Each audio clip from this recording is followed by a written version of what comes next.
So I believe there's a big difference between the government-initiated peace and the individual groups' initiatives. When we talk about the government initiative, there is always the politics involved.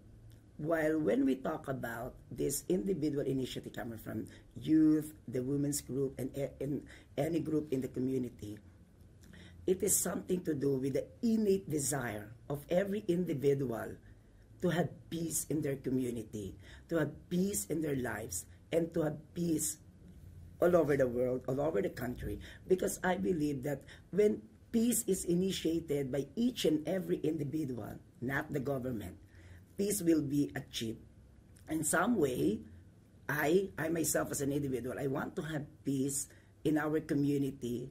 So by starting peace within myself, then that will magnify in terms of magnifying the effect of peace in each and every stakeholders in the community.